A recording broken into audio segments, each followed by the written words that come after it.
Please remain standing for the arrival of the family and remain standing for our national anthem.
Please be seated.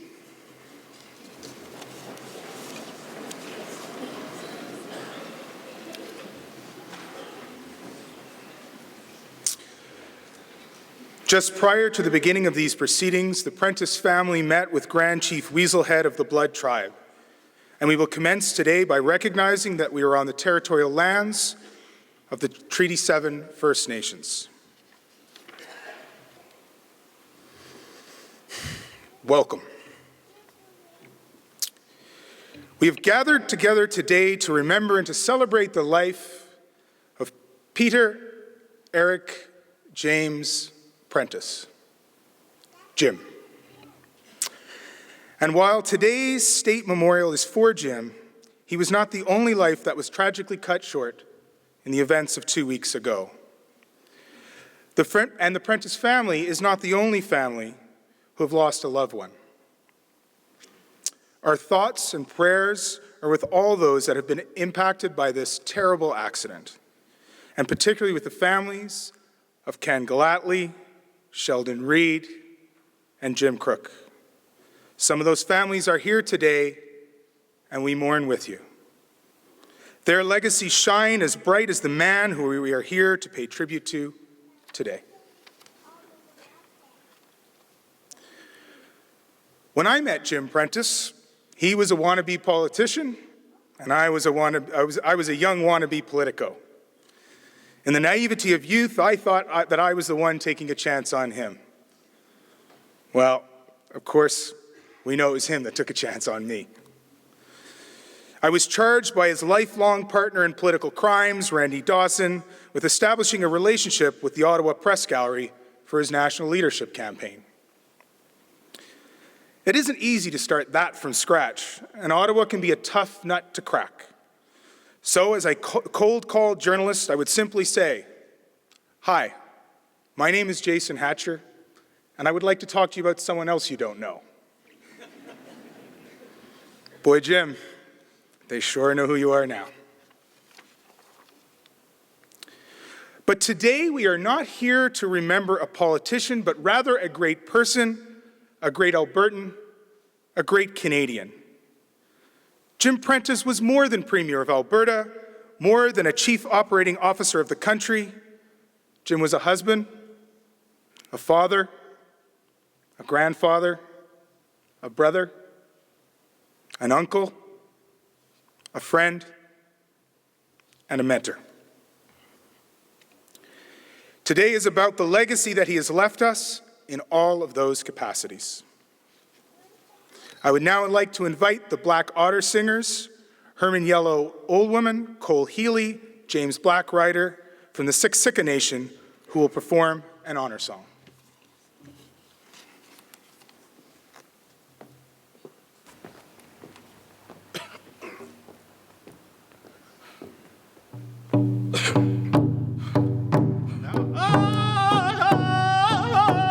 Hey,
Thank you so much.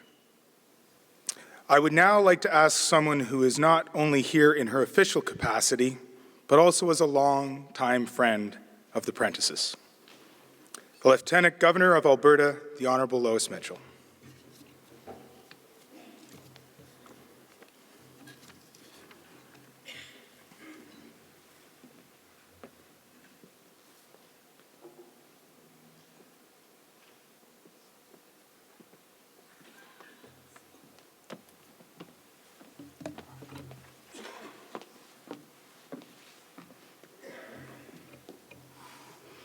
Good morning, everyone.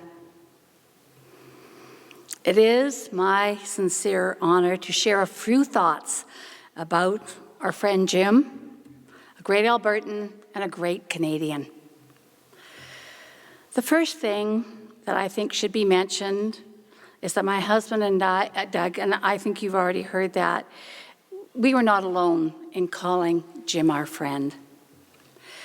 I think that friendship was something that came easy for Jim because he always had that ability to see the very best in people around him. He moved through life with sincere gratitude for the many blessings that he had been given and with a very deep appreciation for the gifts and the contributions of others. Jim was at home in every setting, and he had the rare ability to talk to anyone about actually any topic. He had that capacity because he truly liked and enjoyed people. He was a trusted and a valued friend, a source of kindness and of thoughtfulness. It was that ability to see the positive, his belief in everything that we can accomplish as individuals, as a province, as a country, and even as North Americans. That shaped how Jim Prentice moved through our world. It also shapes everything he leaves behind. I do mention about North America because Jim had just recently finished at the Canadian Institute at the Woodrow Wilson Centre. He was an amazing role model, and he was actually called a Global Fellow. And I heard from many people, many people that wrote even to me emails telling me how very much he was respected, he was admired, and he was even really liked in Washington, D.C. When it comes to writing, I think the story of Jim, a little bit in Alberta and Canada and even now North America, I believe that historians will describe Jim as a man who rose to great heights in the fields of business and public service and who left very much a meaningful legacy in both worlds.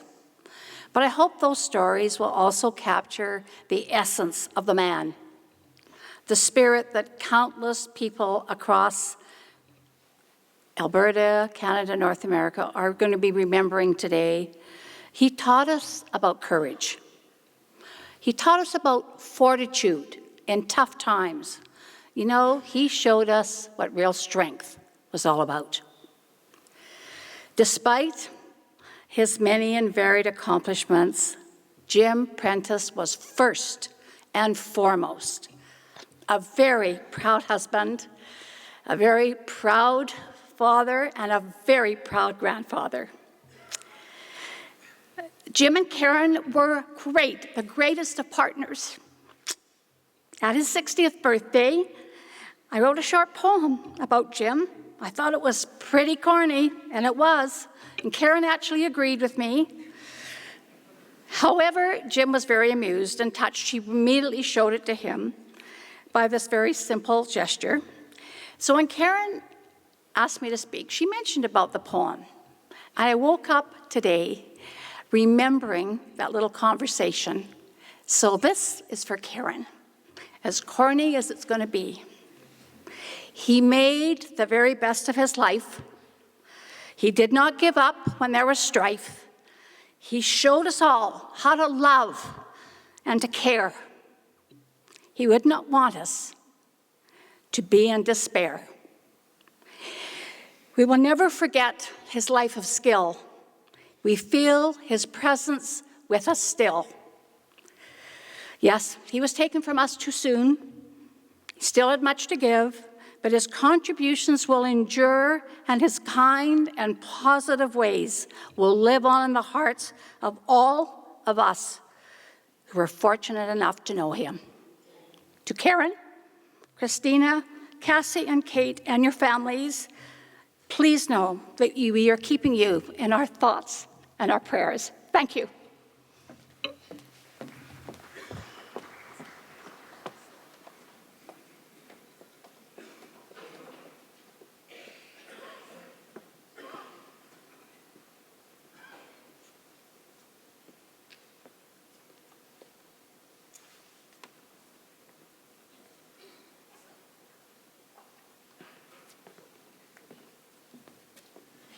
Thank you, Your Honor.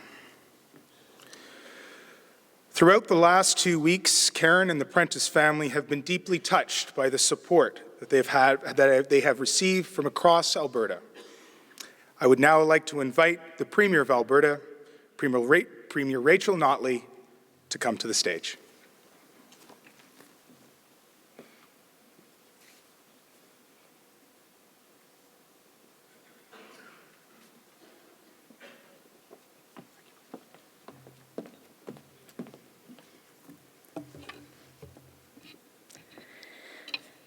Thank you. Well, we are together here today to mark what in many ways really is an unspeakable tragedy as the family, the friends, and the colleagues of Premier Jim Prentice.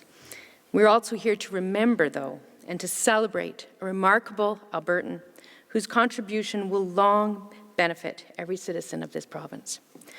Of this tragedy, all of us are still struggling to find words that can possibly speak to it. The airplane that doesn't land when it was expected to, the phone call at night. The terrible truth of what happened slowly becoming clear the following day. No family should have to live through this, but we are here today because sometimes they do. And when they do, our first thoughts must always be to the family and to the close friends, as they are today. The people of Alberta are watching us here today, and I know that their sympathy and their solidarity and their gratitude for the life, the remarkable character, and the public service of Premier Prentice are with you. The people of Alberta have much to be grateful for from the public service of Premier Prentice. I'm grateful for the friendly, thoughtful advice he shared with me as I succeeded him as Premier. The people of Alberta will long benefit from his determination to restore our professional public service. He took some very important steps to that end, and I'm very honored to be able to carry that priority forward. Premier Prentice cared passionately about restoring a relationship of respect between the government of Alberta and our province's Indigenous people. Here, too, he was being a visionary leader, pointing us to a key priority for both Alberta and Canada as a whole. And Premier Prentice introduced a first version of Alberta's Child Benefit Plan, a generous and important effort to reduce inequality in our province, and one that he's identified as an important priority. I very much regret that our province won't have the benefit of his views and his counsel as we navigate the difficult issues before us. Friends, what does it mean to have when such a dedicated public servant is cut down in the prime of his life? Well, it's a reminder to us all, as I've said before, that every moment that we share with those that we love is a precious gift. It is a reminder to us all in the sometimes rough world of politics to never lose sight of the humanity, the dedication, and the contribution of every colleague. And it is a charge to us all to carry forward the very best of his work.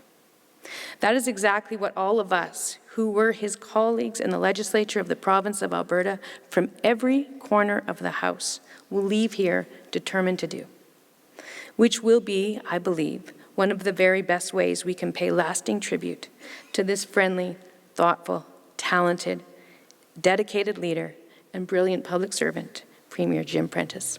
Thank you.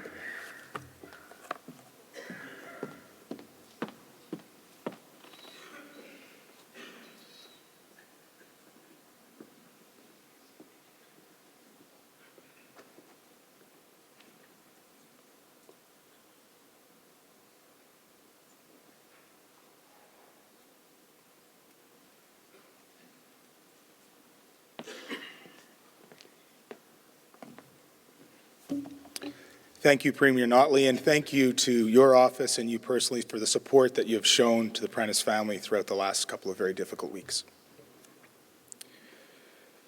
To meet Jim Prentice was to meet his family. Family was the center of Jim's life, and family centered his life. It is often missed, the impact on families, when one enters public life. It cannot be understated that Jim's public contributions were made with his family. They shared him with us, which is a tremendous sacrifice, a tremendous gift for any family to make. Jim's daughter, Cassia Prentice, will now share memories of her father on behalf of the family.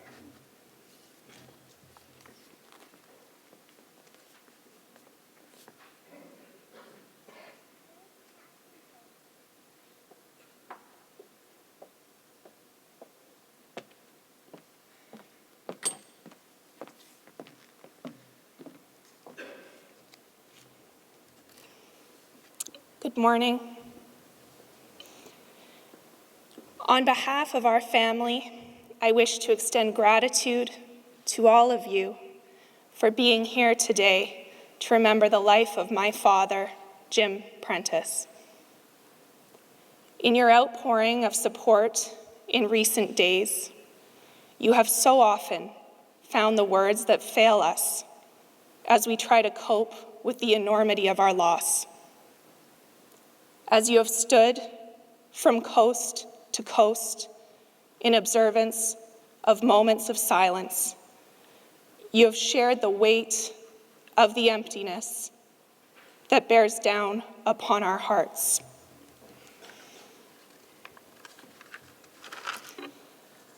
My father was so much to so many, and he was absolutely everything to our family.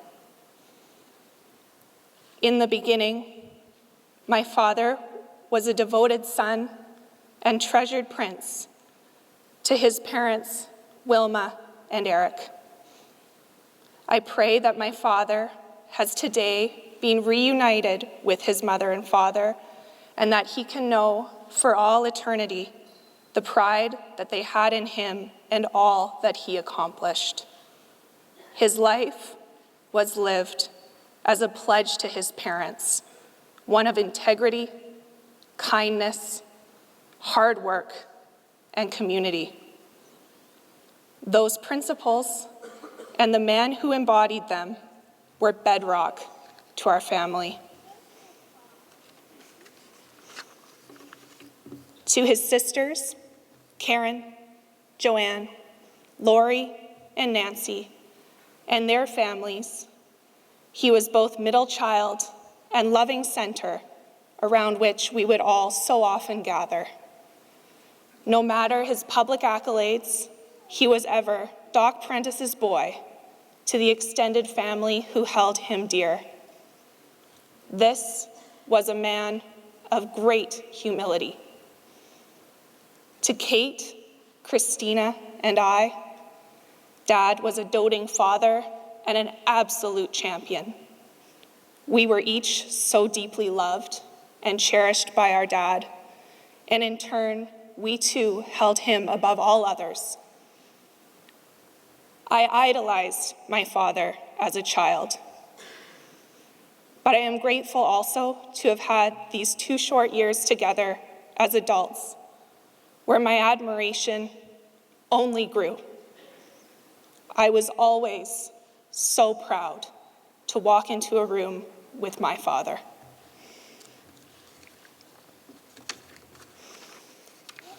To sons-in-law, John and Ryan, my father was a dear companion and a silent guide in the value he placed on his roles as husband, father, and friend. My dad loved the men his girls loved. To Jack and to Kaylee, my father was a devoted grandfather and an energetic playmate. He wanted the world for his grandchildren and delighted to watch them learn and grow each day. He particularly treasured his moments at the rink, getting Jack ready for hockey practice.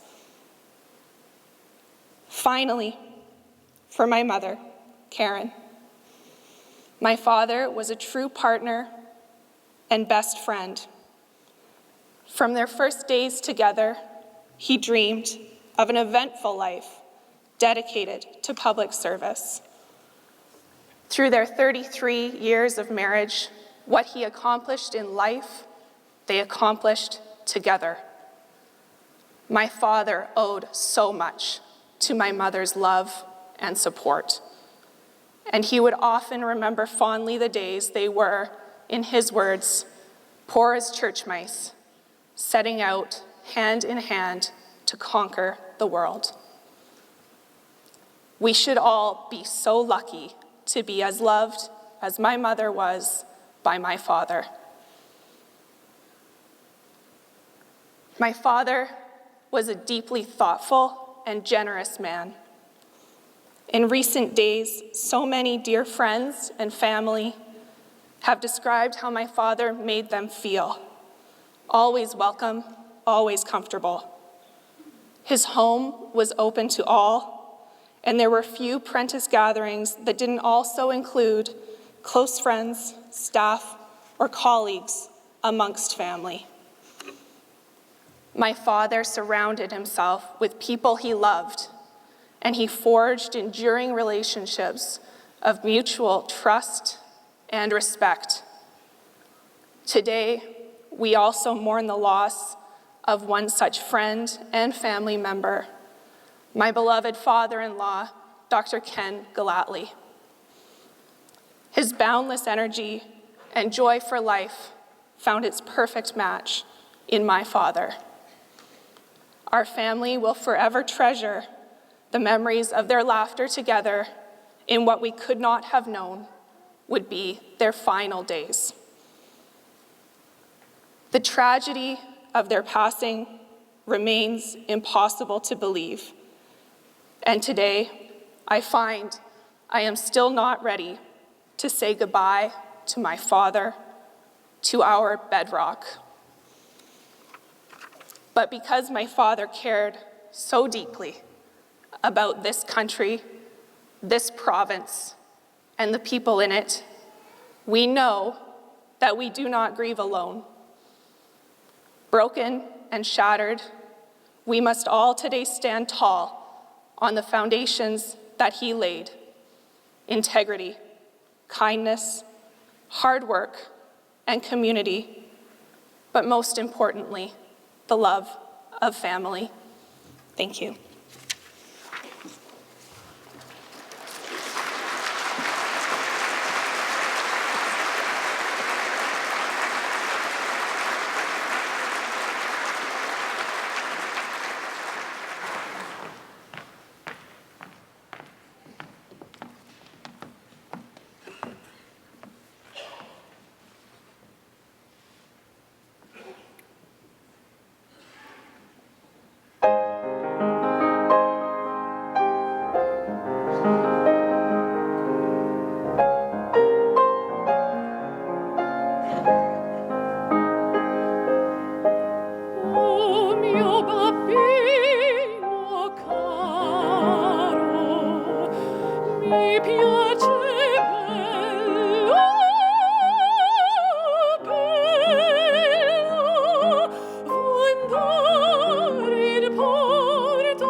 Is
Thank you, Laura. That was truly beautiful. Cassia, your dad would be so proud of you. It has been striking over the last 2 weeks to see and hear from the many friends that Jim made throughout his life. He touched so many people, and each person who got to know Jim felt that they had their own unique and special relationship with him. And you did. He possessed a rare combination of fierce loyalty and an eager openness. He ever sought to expand his inner circle and network of friends. When he called, he often simply asked, "What's going on out there?" And you knew when speaking with him that you were one of many voices and opinions that he sought. He was one of the most skilled and deliberate listeners you could ever meet. Our next speaker met Jim as a colleague in Ottawa, and soon Chuck and Deb became close friends with Jim and Karen. The Honorable Chuck Strahl will now share his thoughts and lead us in prayer.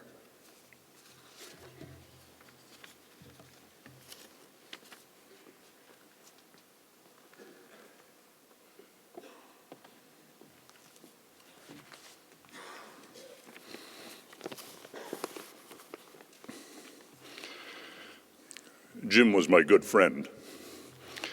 How many times in the past couple of weeks have we heard that from how many people? Jim accumulated and kept friends because he was very intentional in everything he did. Life didn't just happen to Jim. Once he decided to do something, he was all in. He was the guy who said, "Well, then let's do it," while the rest of us were still musing about possibilities. Being Jim's friend was something special because, like everything else he was involved with, Jim made it intentional. Jim Prentice was also very intentional about the spiritual part of his life, though like many Canadians, he wasn't in your face about it. He was simply guided in life by faith-based principles, and he lived them day by day. Karen says that when Jim attended services at their church, he carried with him the Life Application Bible, and it's not surprising that Jim would put more emphasis on how to apply biblical teachings than, say, debating how many angels can dance on the head of a pin. Jim always seemed to live out the expression, "People don't care how much you know until they know how much you care." And Jim seemed to care about a lot of things, but mostly he cared about a lot of people. My wife, Deb, says that Jim was one of the few politicians in her experience who gave you his undivided attention when you spoke to him. There was no looking over your shoulder to see if there was someone else in the room who he just couldn't wait to talk to. Jim cared about people, which made it easy to care about Jim. Karen also told me that Jim particularly liked the writings in the Old Testament, and as his church minister suggested, perhaps that's partly because the Old Testament is filled with the law, and the law always intrigued Jim. But the Old Testament is also replete with stories about ordinary people called to do extraordinary things. It's in the Old Testament that the concept of servant leadership was first developed, where leaders didn't consider themselves greater than those they served, and that describes Jim. Over the past couple of weeks, I've been struck by the diversity of people and organizations who were moved to write and speak about Jim.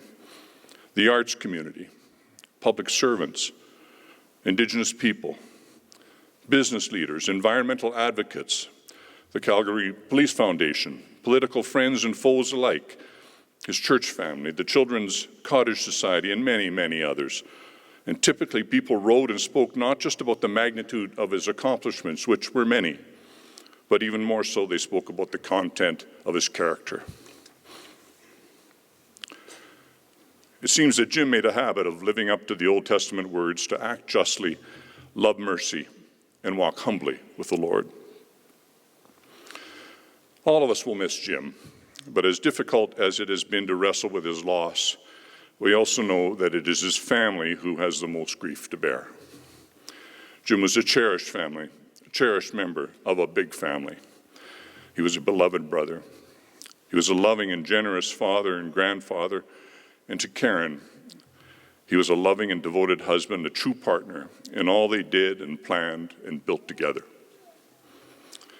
For those who have been to Jim's home office in the past couple of years, you'll have noticed that the political and business photos that once dominated the walls have gradually been replaced by pictures of family. If Jim played favorites, it was to put his family first. Karen has asked me to close my remarks with a prayer. It's appropriate, I believe, that I first read a prayer attributed to St. Francis, a prayer that is steeped in wisdom and has stood the test of time. It's a prayer that fits well with the Life Application Bible. And when I think of Jim, these words ring true. I invite you now to close your eyes and open your hearts as we pray together. Lord, make me an instrument of thy peace. Where there is hatred, let me sow love. Where there is injury, pardon. Where there is doubt, faith. Where there is despair, hope. Where there is darkness, light. And where there is sadness, joy. O divine Master, grant that I may not so much seek to be consoled as to console, to be understood as to understand, to be loved as to love.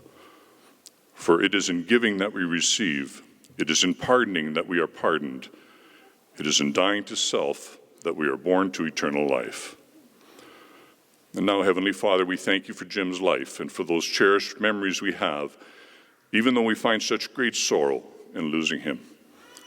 We ask that you be with Karen and the family and surround them with your comfort and your love.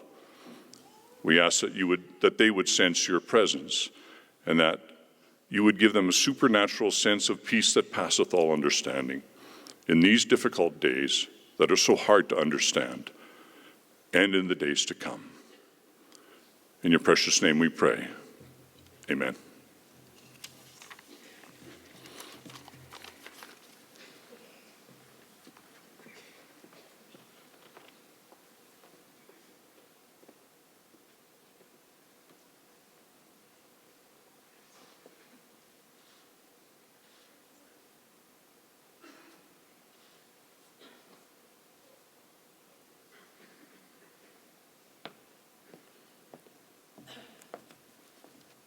Thank you, Chuck. Jim Prentice was elected as the MP for what was then Calgary Centre North in 2004, thanks to the tireless work of hundreds, if not thousands, of volunteers. And while his first term saw him on the opposition benches, his goal was always to play a role in government so he could be a part of effecting change. That opportunity came with the election of Canada's 22nd Prime Minister. Ladies and gentlemen, the Right Honourable Stephen Harper.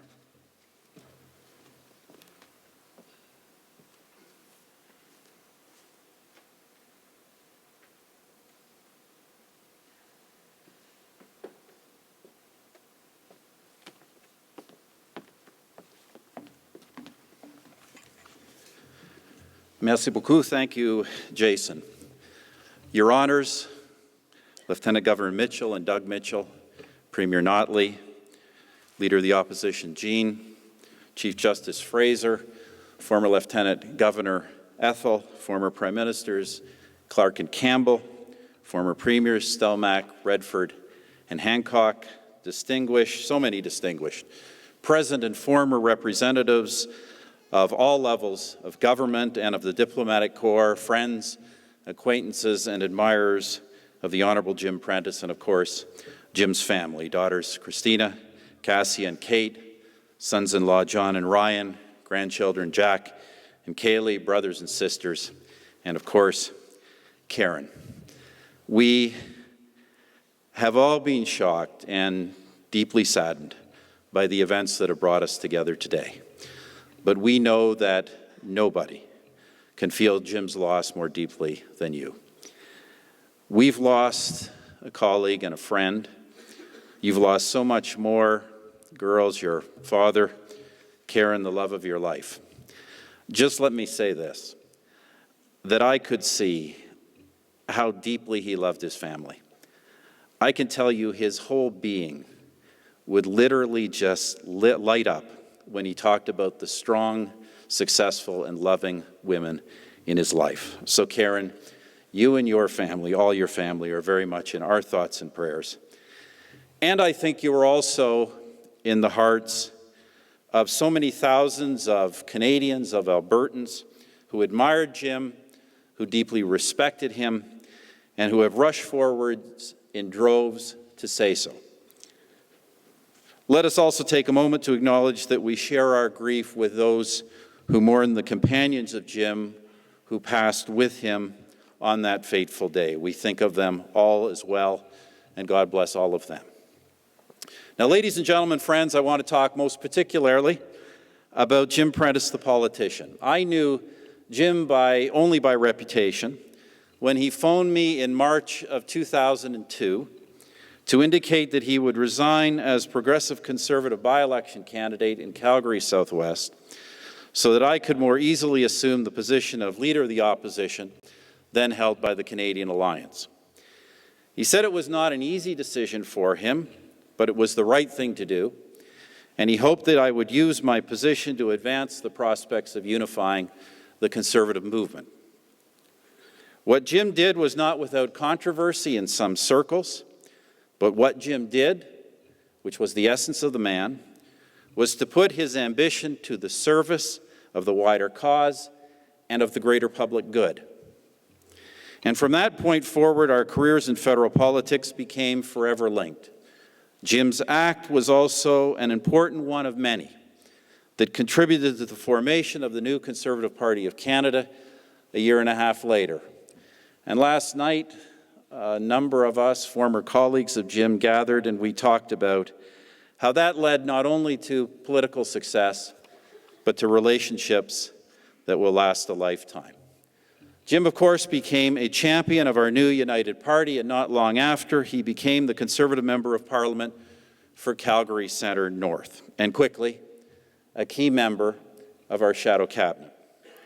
From that time forward, I dealt with Jim Prentice, the public office holder, and I can truly say that among the so many talented, decent, and hardworking people I had the honor to work with as a national leader, Jim was easily one of the most capable. Always thoroughly briefed on every matter that came before us, never afraid to express a contrary view, yet never in a way unpleasant to his colleagues. Dedicated, knowledgeable, and respected. And let me tell you, there's a price to be paid for that. You get the tough jobs. We'll get to that. But here's the thing, when you met Jim, the politician, you met a gracious, almost patrician individual, yet accessible and down to earth. What else would you expect from a guy born into an Ontario mining family who had worked harder than most for everything that he had? He put himself through university as a coal miner in the Crow's Nest Pass. To become a lawyer, he earned 2 degrees, and so he dug coal for 7 years. You would find, too, that he was a man of simple faith, as Chuck said, an active member of Grace Presbyterian Church here in Calgary.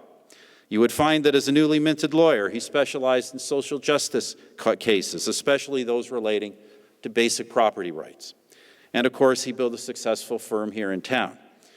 And Jim was also a hockey player for our Conservative Party of Canada hockey team, during which, as the occasional team coach, I saw in him flashes of the form that had taken his father and his famous uncle to the NHL. But that kind of bench strength really came to the fore when we became the Government of Canada. Of course, at times it was a challenge, but Jim thrived on a challenge, which brings me back to the tough jobs. To begin with, I appointed him chairman of the Cabinet's Operations Committee, which is equivalent to being the government's chief operating officer. It's a hard place to make friends. In fact, in holding colleagues' feet to the fire on issues of implementation and communications, in batting down hopeless pet projects, it is an easy position from which to make enemies. But, always coming fully prepared, Jim had a way of winning people. Pleasant without being flattering, clear without being blunt. I like how Stockwell Day put it, explaining how Jim handled himself in cabinet and caucus with his colleagues. Jim said this: when Jim won, Stock said, when Jim won, he didn't gloat. When he lost, he didn't pout. Jim served Canadians in vital and difficult ministries where his principle, his pragmatism, and his sense of decency made a difference. Just to give a few examples. As Minister of Aboriginal Affairs, Jim was responsible for finalizing and implementing the Indian Residential Schools Agreement.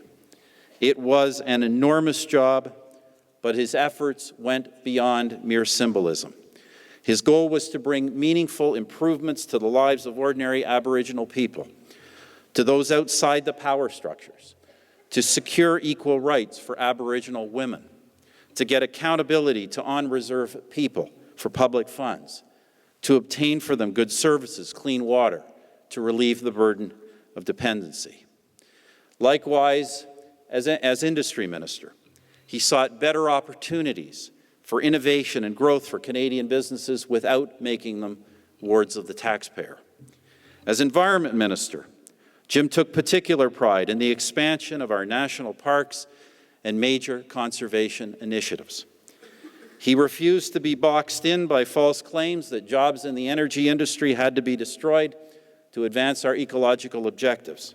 So Jim determined that environmental policy should be pursued in a way that enhanced jobs and opportunities for Canadians and Albertans while protecting our air, land, and water for generations to come.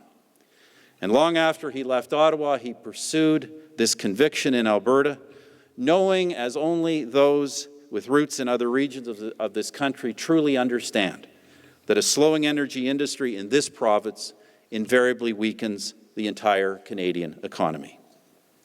Yes, friends, we gave the hardest assignments to the people best able to handle them, and Jim was always one of those people. I'll tell you a little bit of a story. I made Jim Environment Minister just shortly before Barack Obama became president. I wanted to see us develop a comprehensive regulatory approach to energy and the environment. The Americans seemed very interested, and President Obama asked if I could send someone down to Washington early on to look at the issues. I told the President, I said, Barack, I'm going to send down our new Environment Minister, Jim Prentice. I think you guys will like him. He's probably the most capable guy that I've got. To which President Obama said, that's great, Stephen, and I promise not to tell your other guys that you said that.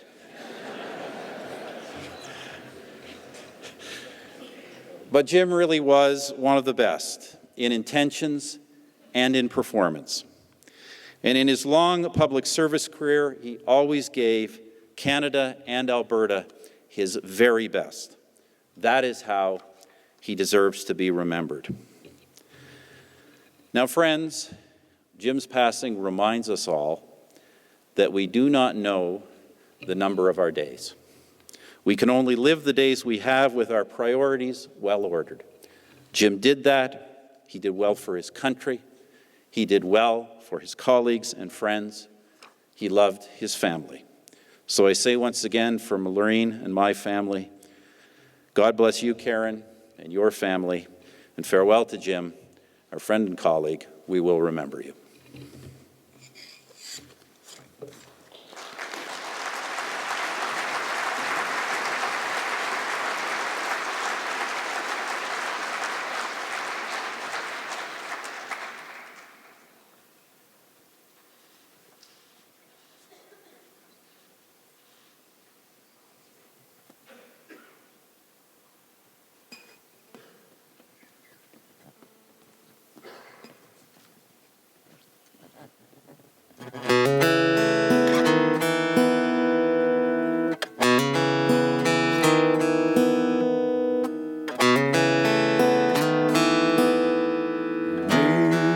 Amazing grace, how sweet the sound that saved a wretch like me.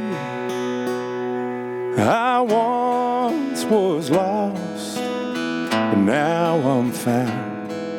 Was blind, but now I see.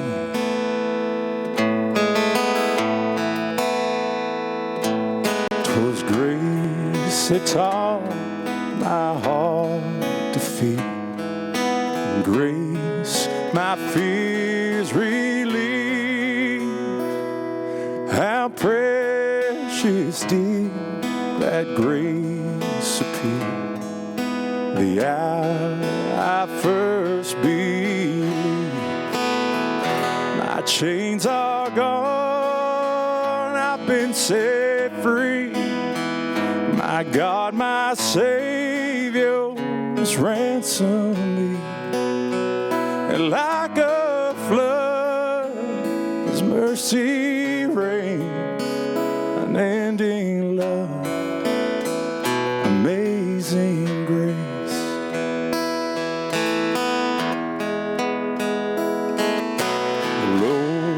Has promised good to me. His word my hope secures.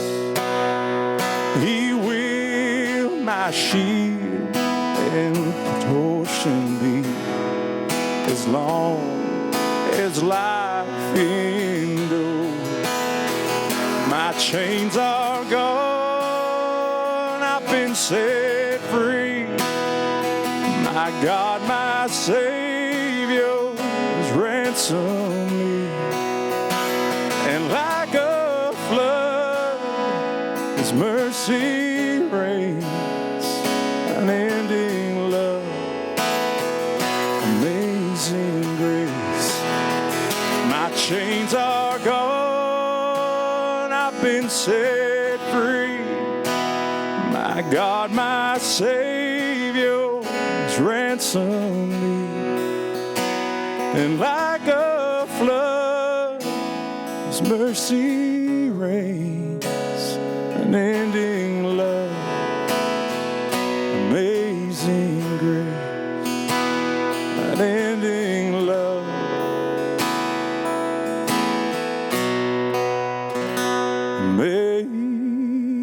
amazing grace.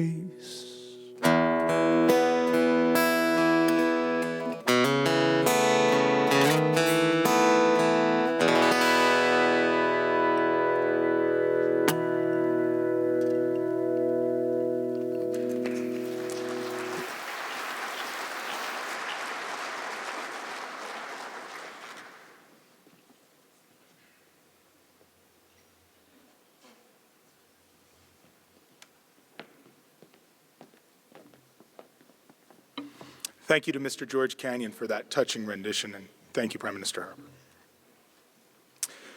I would now like to invite someone who has been a neighbor, a confidant, and a mentor to Jim. He has been incredibly supportive of Karen and her family over the last 2 weeks. A philanthropist and someone who needs no introduction in this city, the Dean of Corporate Calgary, ladies and gentlemen, Mr. Dick Haskane.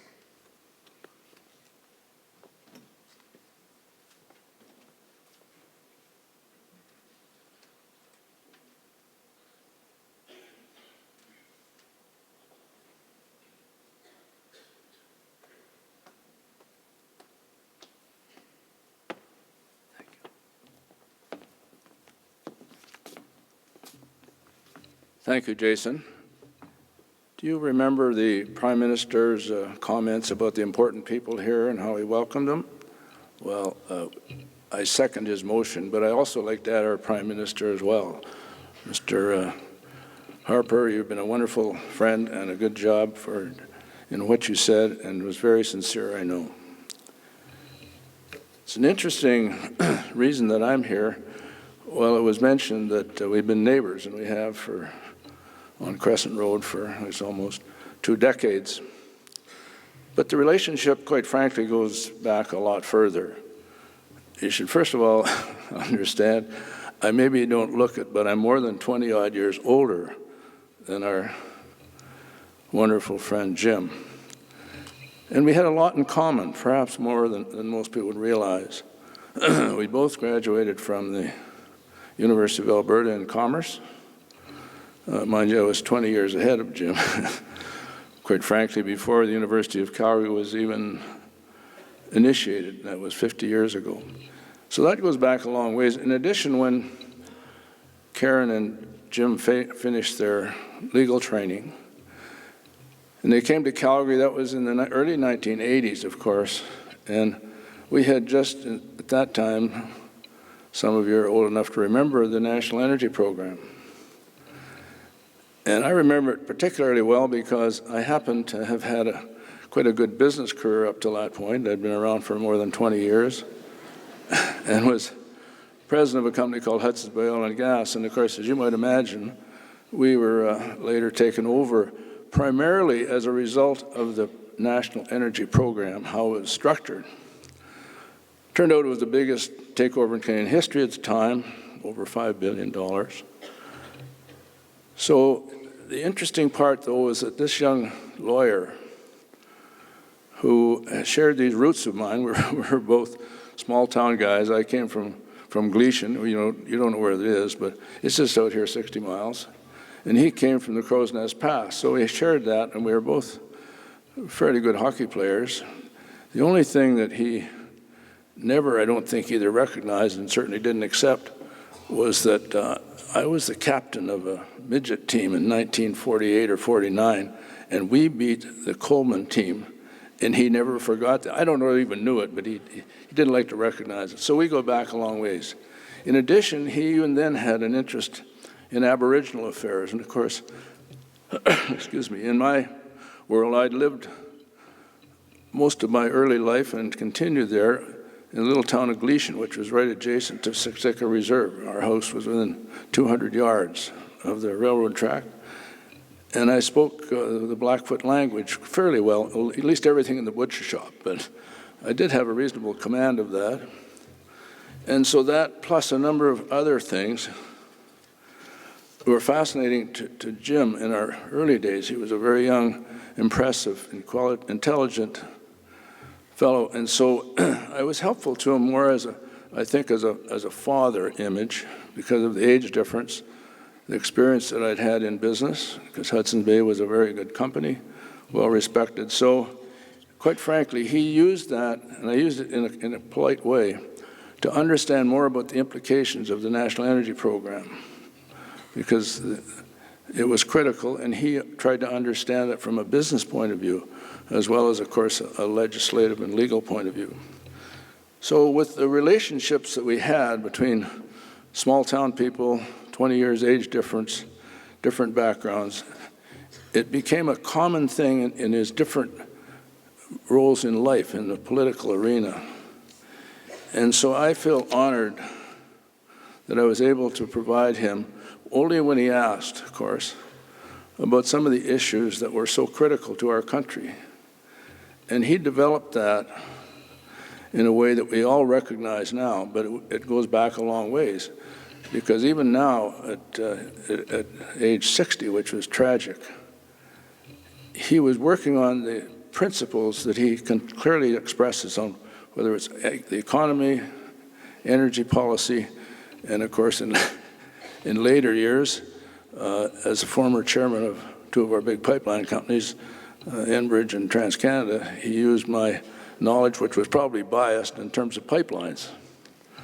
So those and many other reasons, I had great respect for this man. So it's much more than just, I don't mean just, than being a neighbor. It was more than that, deeper than that, and of course, the wonderful family. Cassia, you did a super job in representing your family. Anyway, I had tears in my eyes. But in any event, that is the relationship that we've enjoyed. And you try to look at the adjectives that are used.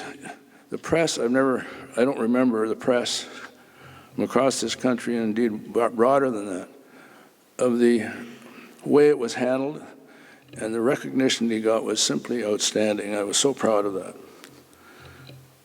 So I don't know what to say other than there are a few of the adjectives I think that come across in almost everybody's speeches, and it has to do, I guess, my favorite word for me is integrity. He had absolute integrity in everything he did, and he was so capable of speaking, which we all know, one of the best speakers.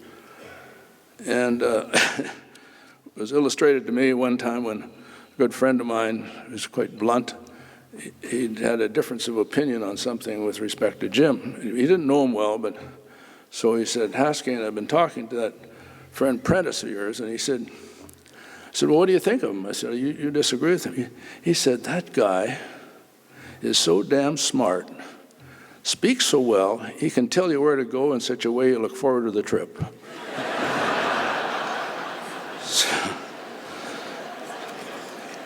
The other, I hate to insert myself, but I do have some, I guess, inside information that I value. And the other one is, of course, when Jim took the courageous move of moving out of the political arena and to a CIBC, I spent a reasonable amount of time with him because he was not a banker. I had spent 20 years on that bank board, CIBC. And with all due respect, it probably could use some help. And he was exactly the right person to do that. And so we talked a lot about that, what the structure of the bank was, what the issues were, and on and on. And of course, he knew a lot, but he picked up so much. He's very, very astute in how he would handle that within this big bank structure. So I watched him in that role, and I can't believe how successful he was. Number one, for the bank. I mean, he did the right thing for the bank, developed customers, explained positions to people far beyond the realm of, quote, just a banker. So that was outstanding for me because this country needs more Jim Prentices in the business world who have been in politics and then step out of that. Because you remember his issues that the Prime Minister defined. He carried that on consistently, but from the platform of a bank. And with all due respect to banks and all due respect to politicians, a person coming from both of those angles is very, very important to our country and far more influential than most people will ever realize. So of all the things I admire him for, he was very consistent, and speaking from those two platforms to important people and to the average person, he was simply outstanding. And I hate to say it, don't have many people in the country who have those particular skills. So I hope that some of those messages that he's conveyed and the work that he's done will be conveyed in a way, hopefully in the book, that will be there, because we need that. And I know that he's worked hard at it as a Woodrow Wilson scholar, and all his incredible experience he's accumulated in 60 years. So that's my hope of a lasting legacy that will be good for this whole country, and we will all be proud of that, and we will expand on that. Some of us, no matter how old we are, we better keep working on it, because this country has its own issues to deal with. And many of the things I talked about in 1981 are here today in a different form. And so I just hope that we take this message clearly, because here is a person, 60 years old, who has made such a contribution, which you all heard and are here for. He also, in my view, would have had 20 more years at least to contribute the way he's contributed in the past. So from the point of view of this country's point of view, and the people, we're so fortunate to have had the 20 years or 30 years of actual working experience out in the community, and he would have contributed even more in the next 20, but that's life. I just wanted to say to Karen and girls and the whole family how much we appreciate you. We're there, we're a few steps away. We love you enormously. And Lois, unfortunately, is on the other side of the world. We're going to be there as long as we can make it, Karen.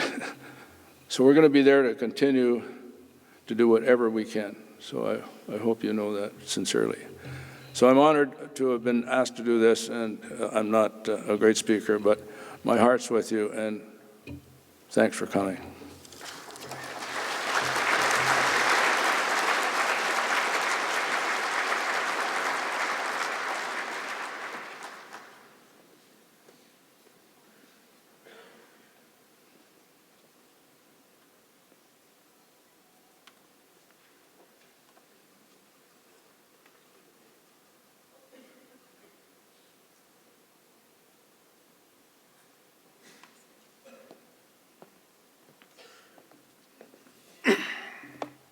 Thank you, Mr. Heskane.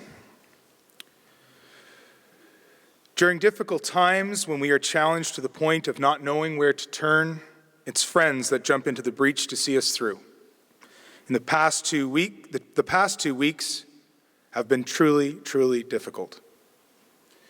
Jay and Leah Hill have been there for Karen throughout these days, and their unwavering support and kindness have been a tremendous source of comfort and strength. I invite the Honorable Jay Hill to share his thoughts about his friend Jim.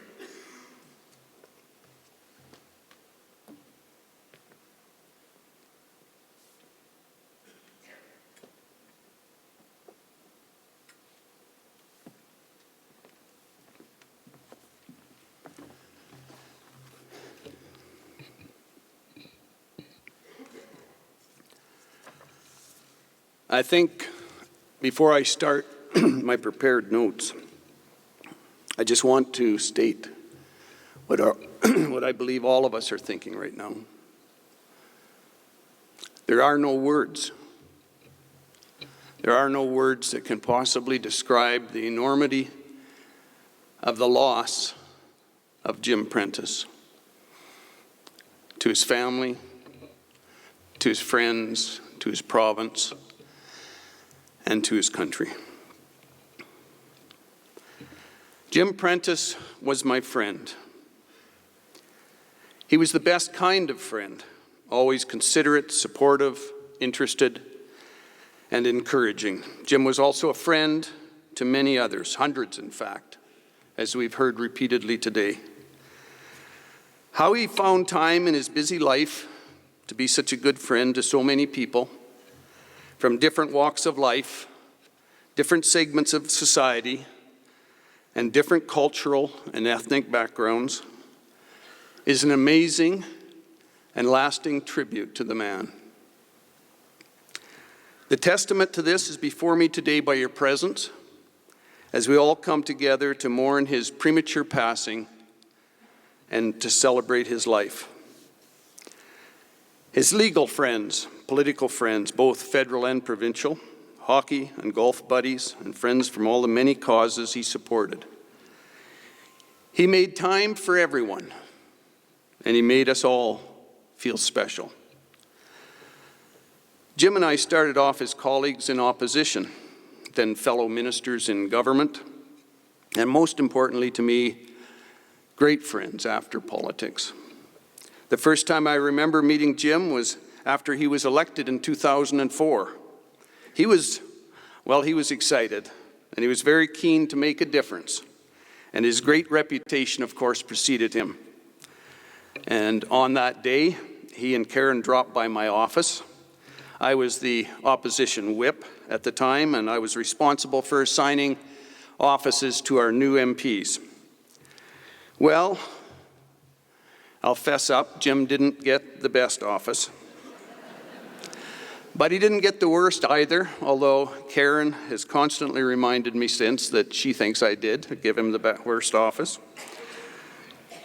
I still marvel at how quickly we became good friends.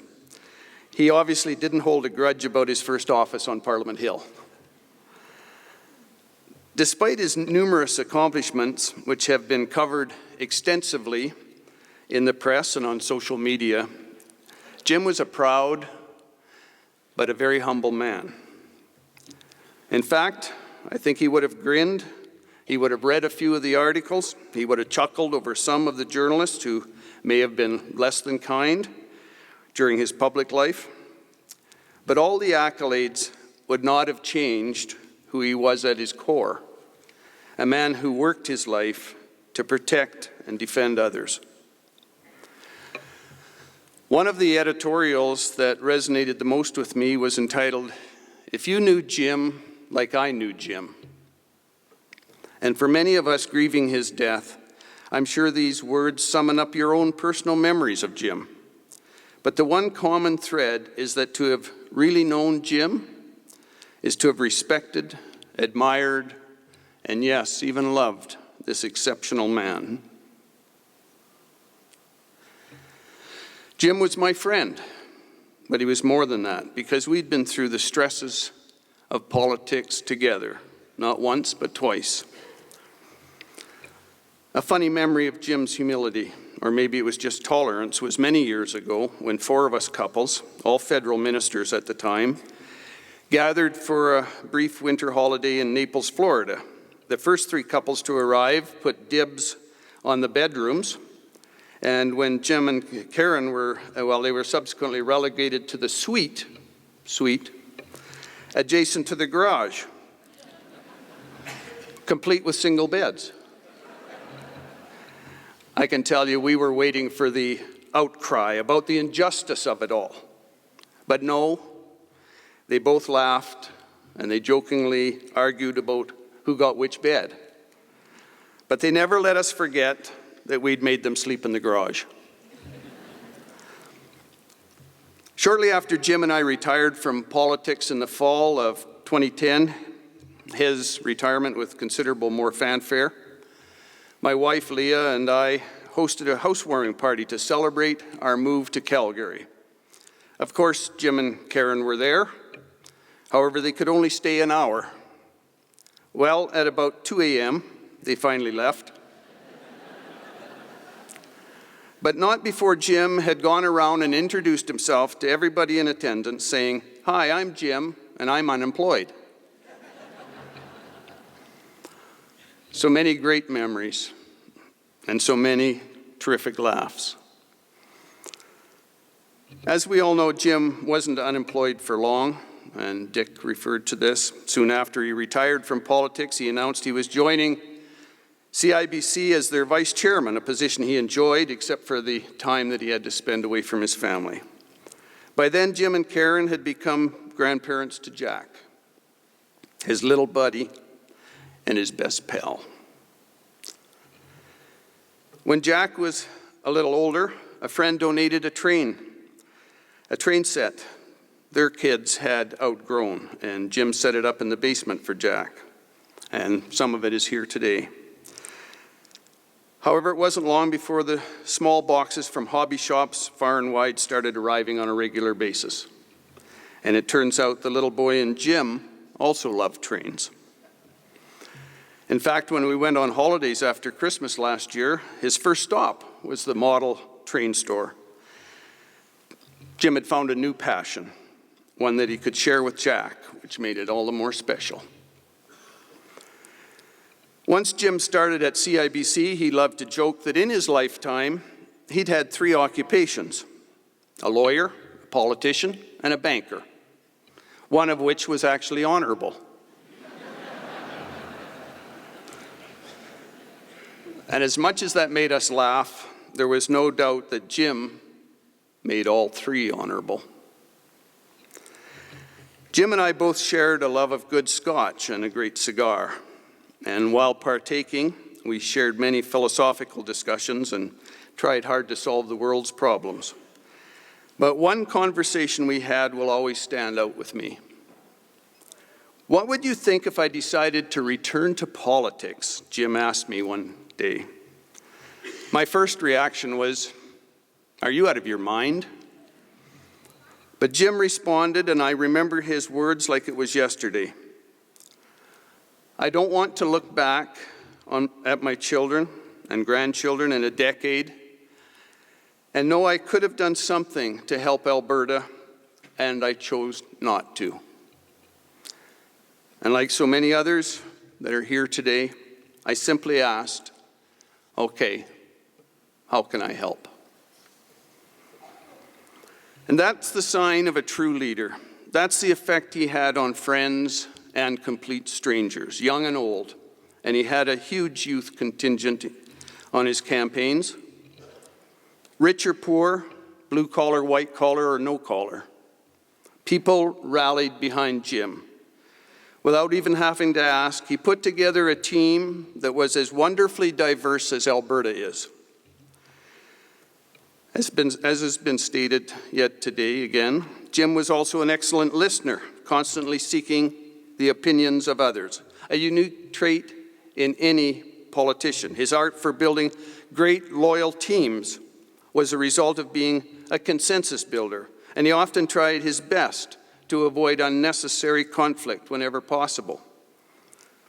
This made politics somewhat an odd choice for Jim, but he believed Canadians deserved more from their leaders than sound bites and photo ops. And anyone who worked with Jim truly appreciated the calm, intelligent, respectful nature he brought to every meeting, every gathering, every boardroom, and every hockey rink. And of course, his eternal optimism, which never dimmed regardless of the challenge or the setbacks he had to endure. I could go on for hours or days sharing my memories of Jim and my absolute awe at what he accomplished.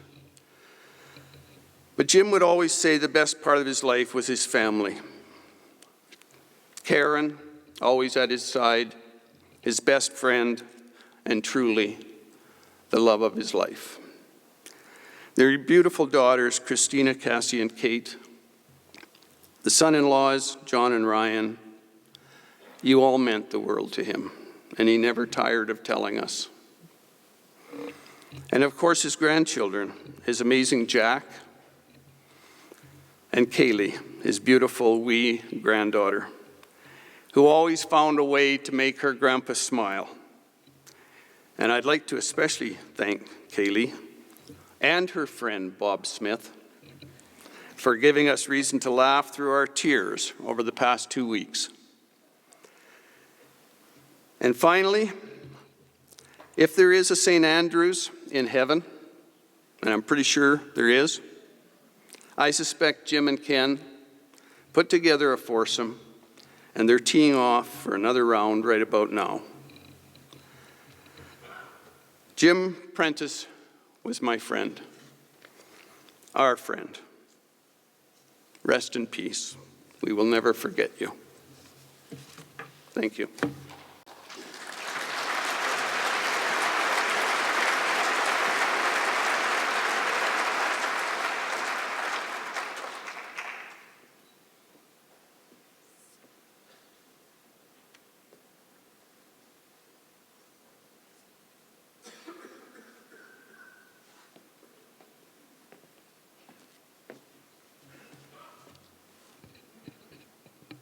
Thank you, Jay.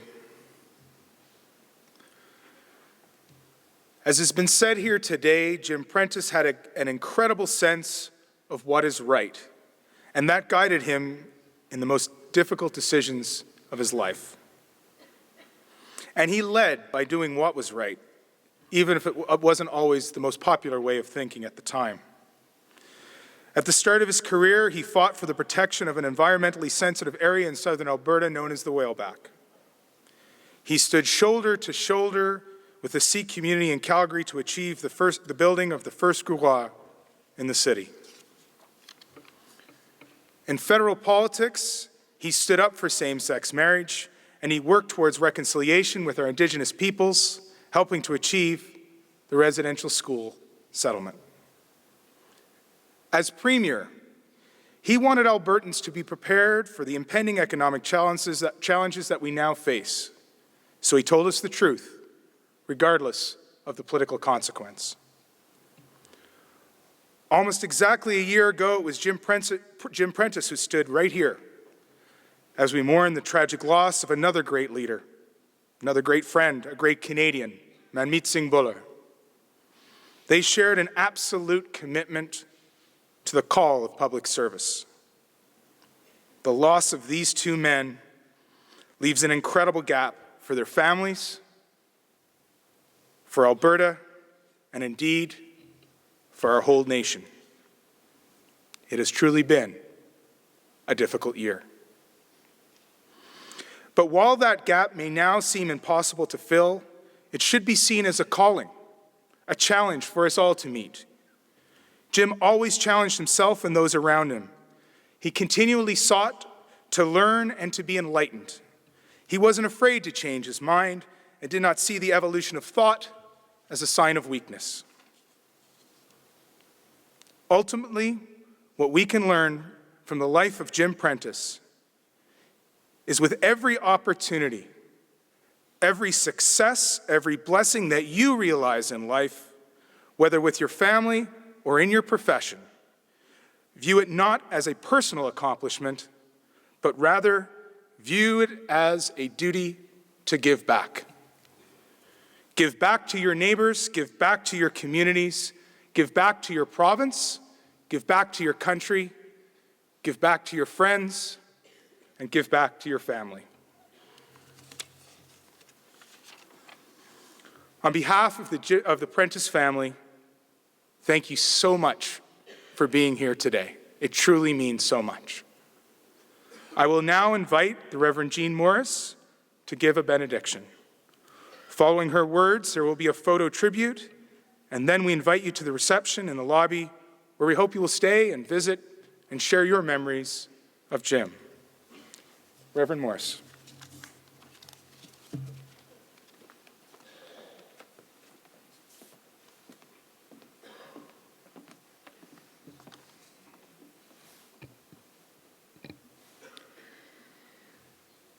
Jim Prentice had a profound sense of call from God to serve people.